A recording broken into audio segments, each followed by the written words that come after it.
যখন মা ঘুমিয়ে পড়লেন তখন আমি মায়ের মতোই সাজগোজ করে আমার শ্বশুরকে দুধ দিতে গেলাম। আমি দুধের গ্লাস রেখে পিছনে ফিরে আসতে শুরু করতেই বাবাজি, অর্থাৎ আমার শ্বশুর, আমার হাত ধরে নিজের দিকে টেনে নিলেন এবং আমাকে মা ভেবে সারারাত। আমার শ্বশুরের বয়স তখন ৬০ বছর হয়ে গিয়েছিল। এই বয়সেও তিনি ছিলেন খুব শক্তিশালী। তিনি ৬০ বছরের হলেও এখনও কোনো যুবকের চেয়ে কম দেখাতেন না। তিনি তার স্ত্রী, অর্থাৎ আমার শাশুড়িকে খুব ভালোবাসতেন এবং সবসময় তাকে খুশি রাখতেন। কিন্তু রাত হলে আমার শাশুড়ির ঘর থেকে অদ্ভুত শব্দ আসতে শুরু করত। একদিন মায়ের খুব অসুখ হলে আমার শাশুড়ি তাকে মা বলে ডাকতেন। মা বললেন, বউ, তুমি বিজয়ের বাবাকে দুধ দিয়ে দাও। বন্ধুরা, আমার নাম উজ্জ্বলা এবং আমি একটি মধ্যবিত্ত পরিবার থেকে এসেছি। আমি দেখতে খুব সুন্দর এবং এখন ২-৪ বছরের। আমরা আমাদের বাবা মায়ের ২ সন্তান ছিলাম এবং আমার বড় ভাইয়ের নাম অজয়। আমরা আমাদের বাবা মায়ের সাথে খুব সুখে ছিলাম। আমার ভাইয়ের বিয়ে হয়েছিল ২ বছর আগে এবং যেদিন থেকে বাড়িতে আমার ভাবি এসেছেন সেদিন থেকে আমার বাবা মায়ের খুশি বেড়ে গেছে। আমার ভাবি খুব ভাল ছিলেন, আমার ভাই এবং ভাবির মধ্যে প্রচুর ভালোবাসা ছিল। ভাই পাশের শহরে একটি অফিসে কাজ করতেন, যার ফলে বাড়ির খরচ ঠিকঠাক চলত। ভাই যখনই কাজ থেকে বাড়ি ফিরতেন কিছু না কিছু খাবার নিয়ে আসতেন। এসব দেখে আমি খুব খুশি হতাম। আমি ভাবতাম, ঈশ্বর যেন সবার এমন ভাই দেন। আমার বাবা মাও ভাইয়ের উপর খুব গর্ব করতেন, কারণ ভাই বাবা মাকে খুব ভালোবাসতেন। আমার গ্র্যাজুয়েশন শেষ হয়ে গিয়েছিল এবং আমার বাবা মা আমার বিয়ের জন্য পাত্র খুঁজতে শুরু করেছিলেন। কিছুদিন পরেই বাবা একটি ভাল ছেলের সন্ধান পেলেন এবং ছেলেটি সম্পর্কে খোঁজখবর নিয়ে জানতে পারলেন যে ছেলেটি খুব ভালো। ছেলেটির নাম বিজয়, কিন্তু তার বাবা মা তাকে খুব আদরযত্নে বড় করেছেন। ছেলেটি খুব ভালো এবং তার কোনো খারাপ অভ্যাস নেই। যখন আমি বিয়ের কথা শুনলাম, আমার মনে অনেক স্বপ্ন আসতে শুরু করল এবং আমি দুনিয়ার সব রকম স্বপ্ন দেখতে লাগলাম।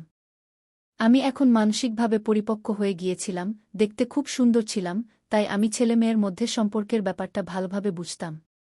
বাবা ভাবলেন যে পরিবার ভাল হলে দেরি করা উচিত নয়, তাই তিনি দ্রুত বিয়ে ঠিক করে দিলেন এবং ২-০ দিনের মধ্যেই আমার বিয়ে হয়ে গেল। আমি আমার শ্বশুরবাড়ি চলে গেলাম। শ্বশুরবাড়িতে আমার স্বামীর বাবা মা আমাকে দেখে খুব খুশি হলেন। সব রীতিরেওয়াজ শেষ হওয়ার পর আমাকে ঘরে পাঠিয়ে দেওয়া হল। ধীরে ধীরে সময় কাটতে লাগল এবং রাত হয়ে গেল। আমি আমার সাজানো বিছানায় বসে আমার স্বামীর আসার অপেক্ষা করছিলাম।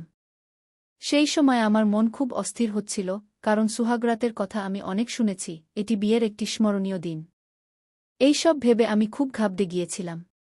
কিছুক্ষণ পর বিজয় আমার ঘরে এলেন এবং আমার পাশে বসে গেলেন। মনে মনে তিনি খুব খুশি হচ্ছিলেন। আমরা দুজনে বসে এটা সেটা কথা বললাম এবং বিজয় আমাকে বললেন, উজ্জ্বলা, আমি তোমার মতো জীবনসঙ্গী পেয়ে খুব খুশি। বিজয় আমার প্রশংসা করছিলেন এবং আমি চুপ করে তার কথা শুনছিলাম। তিনি আরও বললেন যে তার একটি বড় ভাই ছিল, যিনি একটি সড়ক দুর্ঘটনা মারা গিয়েছিলেন। এই ঘটনায় তার বাবা মা খুবই ভেঙে পড়েছিলেন এবং তিনি তাদের খুব যত্ন করেন। তিনি আমাকে বললেন, উজ্জ্বলা, তুমিও তাদের কোনো কিছুর অভাব হতে দিও না এবং খুব ভালোভাবে তাদের দেখাশোনা করবে, কারণ তারা আমাকে খুব আদরযত্নে বড় করেছেন। এত কথা বলতে বলতে আমার স্বামীর চোখে পানি চলে এল। তখন আমি বললাম, আপনি এত চিন্তা করবেন না, আমিও তাদের খুব ভালোভাবে দেখাশোনা করব। সেই সময় তার কথার চেয়ে আমার নিজের আবেগই বেশি মনে হচ্ছিল। আমি আমার স্বামীর হাত ধরে বললাম, আজ আমরা কি এই সব কথাতেই রাত কাটাব?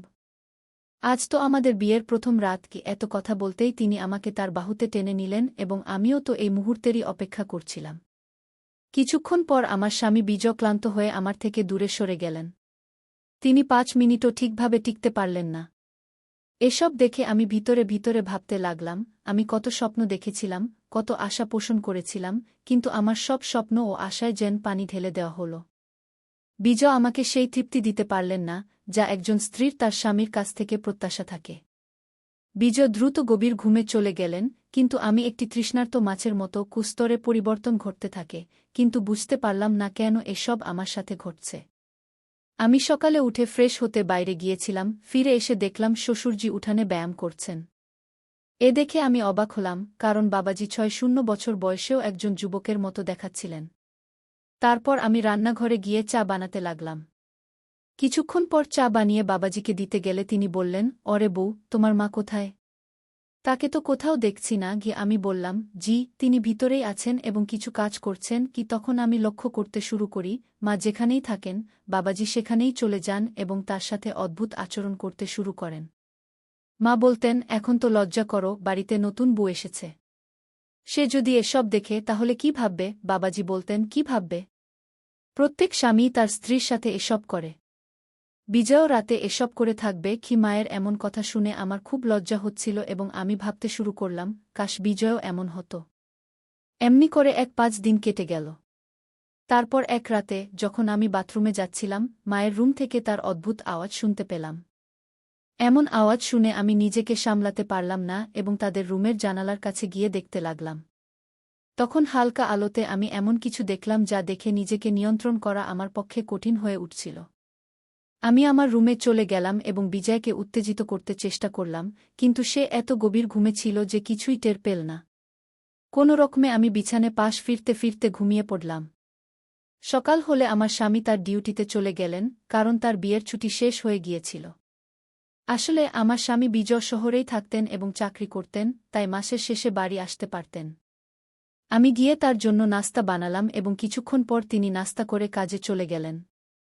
আমি আমার বিষণ্ণ মুখ নিয়ে রুমে চলে গেলাম, কিন্তু রাতের সেই দৃশ্য আমার মাথায় ঘুরতে লাগল।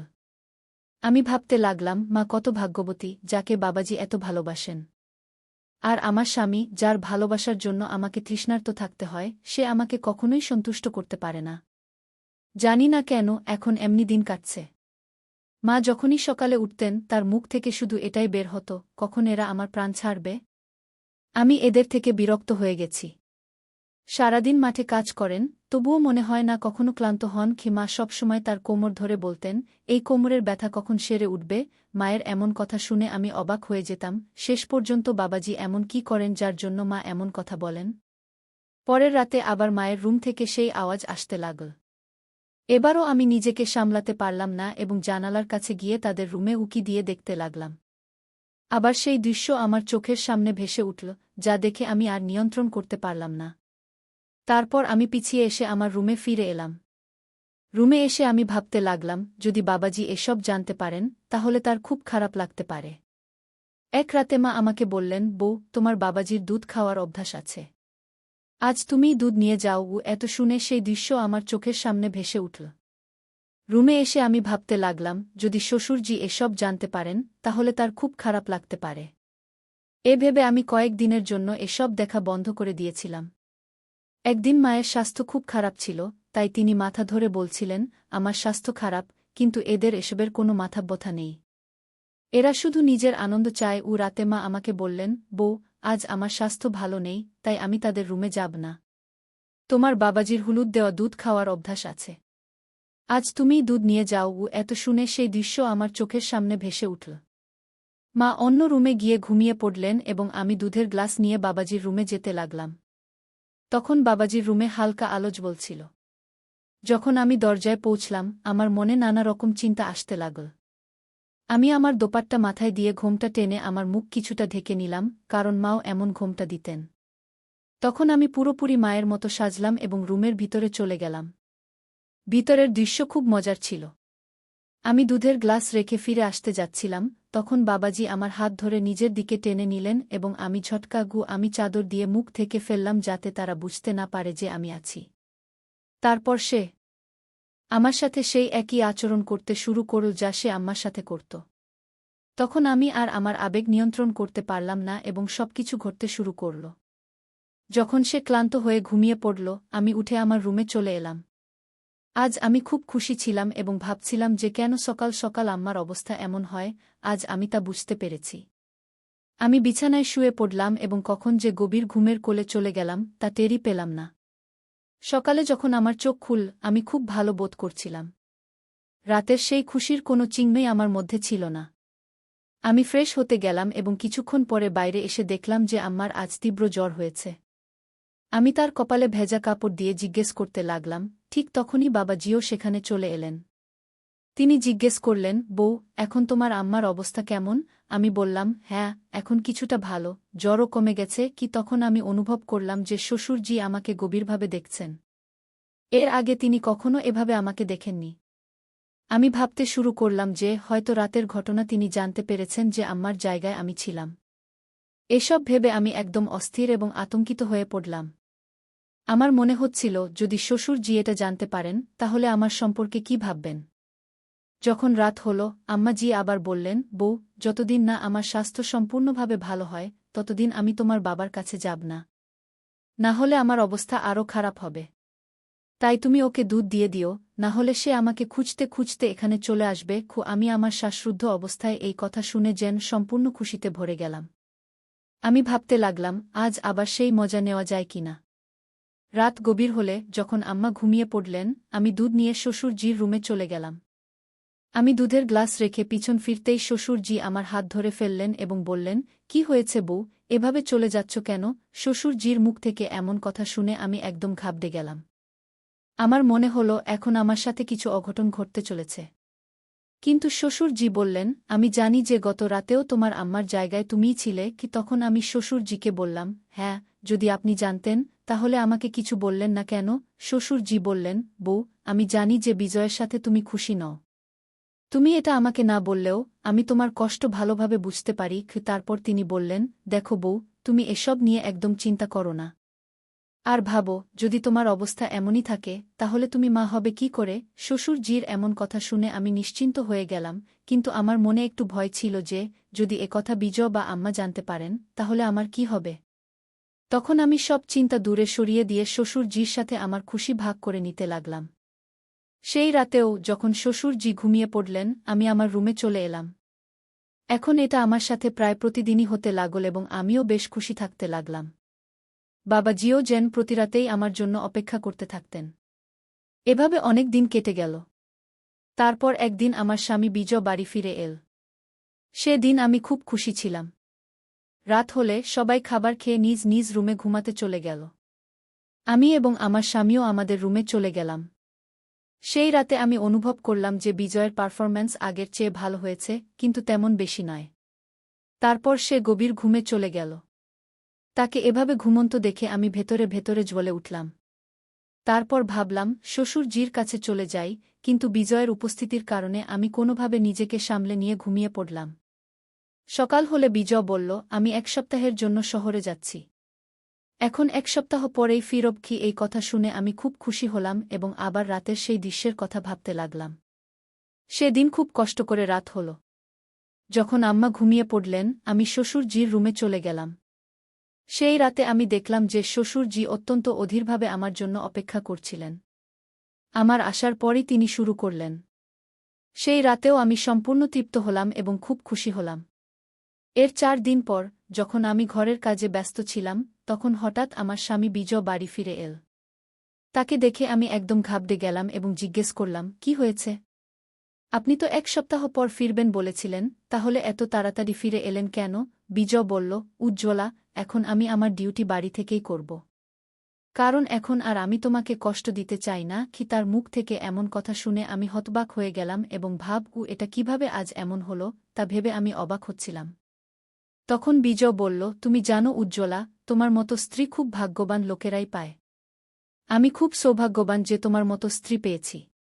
কারণ যদি কোনো নারী তার স্বামী থেকে সন্তুষ্টি না পায় তাহলে সে অন্য পুরুষের খোঁজে থাকে। কিন্তু তুমি তা করনি, তুমি আমার বিশ্বাস রেখেছ, এটা আমার জন্য খুব গর্বের বিষয়। বিজয়ের এমন কথা শুনে আমি মনে মনে নিজেকে ধিক্কার দিতে লাগলাম। আমি ভাবতে লাগলাম আমার স্বামী আমার উপর কতটা বিশ্বাস রেখেছিল আর আমি তার পিছনে কি করছিলাম। এমন ভালো স্বামীকে আমি ঠকিয়েছি। তখন আমি নিজেকে ঘৃণা করতে শুরু করেছিলাম এবং এখন আমি ভেতরে ভেতরে শ্বাসরুদ্ধকর অনুভূতি পাচ্ছিলাম। আমার স্বামী বলল, জানো উজ্জ্বলা, আমার একটি গোপন রোগ ছিল যার চিকিৎসা আমি শহরে থেকেই করাচ্ছিলাম। এই কারণেই আমি এখনও বিয়ে করতে চাইনি। কিন্তু মায়ের জিদের কাছে হার মানতে হয়েছিল, তাই তোমাকে বিয়ে করতে হয়েছিল। তবে এখন কোনো সমস্যা নেই, আমি সম্পূর্ণ সুস্থ হয়ে গেছি। রাত হলে আমার স্বামী থেকে আমি সেই আনন্দ পুরোপুরি পেলাম যা বিয়ের পর থেকে কখনো পাইনি। আজ আমি খুব খুশি ছিলাম। পরের সকালে যখন শ্বশুরের দৃষ্টি আমার উপর পড়ল আমি তার দৃষ্টি এড়াতে লাগলাম এবং খুব লজ্জা পাচ্ছিলাম। তখন আমি বুঝতে পেরেছিলাম যে আমি ভুল করেছি, আমি ভুল পথে চলেছিলাম। কিন্তু এখন আমি আমার স্বামীকে আর ঠকাতে পারব না। সেদিনের পর থেকে আমি শ্বশুরের ঘরে যাওয়া বন্ধ করে দিলাম এবং আমার স্বামীর সাথে খুব খুশি থাকতে লাগলাম। শ্বশুর বুঝে গিয়েছিলেন যে এখন আমি অনুতাপের আগুনে জ্বলছি এবং কোথাও না কোথাও তিনিও তার ভুল বুঝতে পেরেছিলেন। সেদিনের পর শ্বশুরও আমার দিকে ভুল দৃষ্টি দেওয়া বন্ধ করে দিলেন, তিনি একজন ভালো মানুষের মতো থাকতে লাগলেন। যখন কোনো নারী বা পুরুষ তার স্বামী বা স্ত্রী থেকে সন্তুষ্টি পায় না, তখন সে ভুল পথে পা দেয়। কিন্তু আমি আপনাদের শুধু এটাই বলতে চাই, প্রথমে বুঝুন সমস্যাটা কি, কেন এমন হচ্ছে। যদি আপনি এই সমস্যার সমাধান করেন, তাহলে ভুল পথে চলার প্রয়োজন হবে না। কারণ এই পথে আপনি শুধু কিছুক্ষণের জন্য সন্তুষ্টি পাবেন, কিন্তু সারা জীবন অনুতাপ করতে হবে। তো বন্ধুরা, এই গল্পটি আপনাদের কেমন লাগলো কমেন্টে অবশ্যই জানাবেন। ভিডিওটি ভালো লাগলে লাইক, সাবস্ক্রাইব এবং শেয়ার